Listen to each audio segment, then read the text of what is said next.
Business Morning, where last week the Federal Executive Council approved the medium-term fiscal framework for the 2013 budget submitted by the Minister of Finance and Coordinating Minister for the Economy, Dr. Ngozi Okonjo-Iweala. Well, she said the budget aims to this time have more impact on areas that are most important to Nigerians in terms of national development, talking about infrastructure, new roads, healthcare, jobs, most importantly. That's what the federal government will be focusing on. Of course, it's been christened the budget of fiscal consolidation, well, this time with growth, focus being on growth. We're here to talk about that with me, looking at the medium-term fiscal framework of the executive going forward, comparing it also to how the government fared looking at the 2012 budget is Mr. Johnson Chukwu. He's the Managing Director of Cowry Asset Management. Thank you so much, Johnson, for being here. Thank you.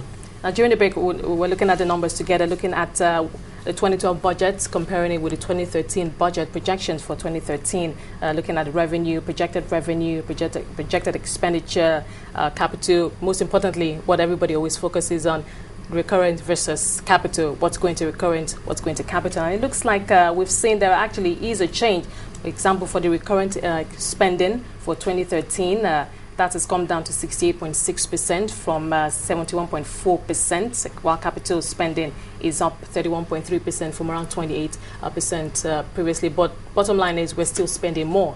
We're spending up by 3.1%. That's capital recurrent expenditure this time. So what are your thoughts on how? Well, I think there's no magic that the Federal Executive can do to immediately turn around the structure of the budget system, particularly because recurrent expenditures are expenditures that are already in existence. I mean, you talk of salaries of government employees, you talk of overhead expenses, you have several ministries, so we have to do certain drastic measures, take certain drastic measures to bring down the recurrent expenditure, which unfortunately the government has not been able to do.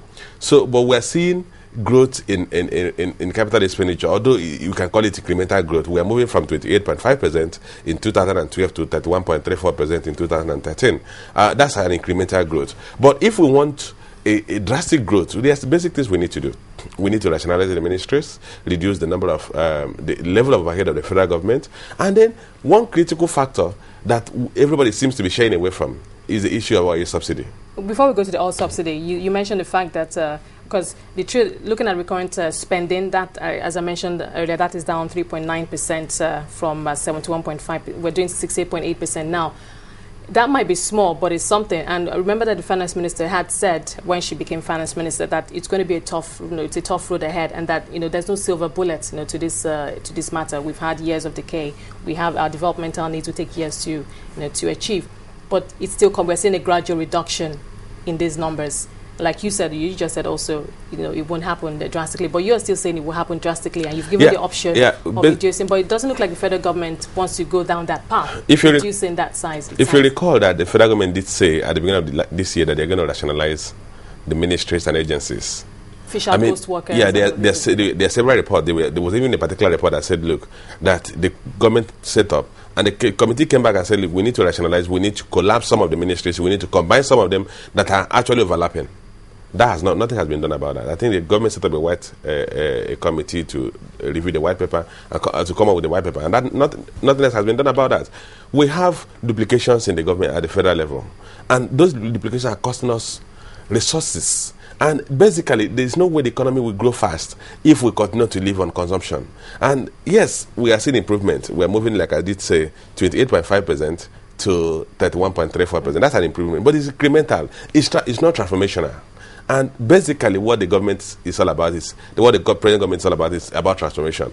And we need to take those drastic measures that will transform the economy in a short time. If we adopt the incremental approach, it will take us longer time to transform the economy.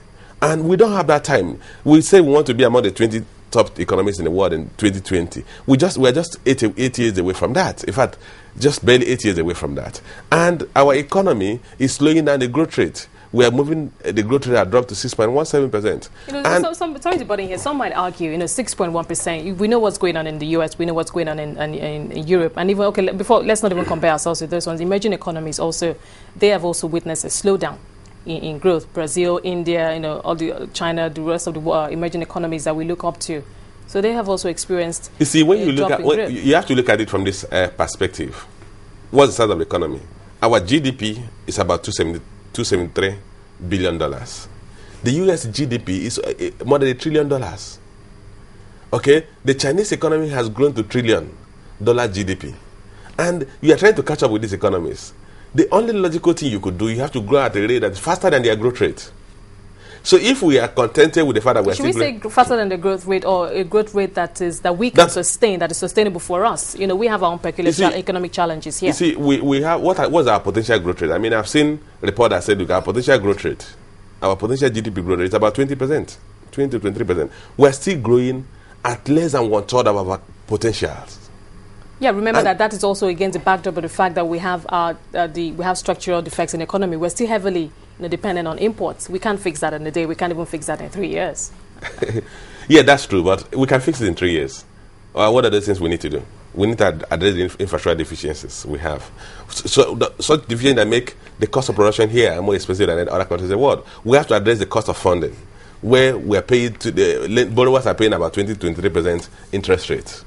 So once you address the infrastructure deficiencies, particularly power, transportation, okay, energy, cost and availability of energy, you're going to see the economy becoming more attractive for investors. And you're going to see a situation whereby real production will begin to take place here. And that's the only thing that will do, will affect that shift we want from import-dependent economy to, I mean, at least domestic-oriented economy, before we talk about export-oriented economy. I mean, we've seen countries that have done that. Brazil has done that. We've seen China, over a period of 30 years, they've transformed. If you remember China, I always use this as an example. If you remember China in the 70s, China was a basket case. Chinese were living on food handouts from the Western countries. Today, China is exporting food and labor and manufactured goods, including high-tech goods. Well, they have population to the advantage, and they focused on entrepreneurship. You know, we know the average Chinese household has 1 or 2 businesses that they're engaged in. If you talk of population, Nigeria is one of the top 15 most populated countries in the world. So the problem is not population. The issue is that we are not able to develop strategies that will exploit the attributes, the potentials, the competitive advantages we have, so that we'll begin to grow our economy and create a system that will be conducive for everybody to live comfortably.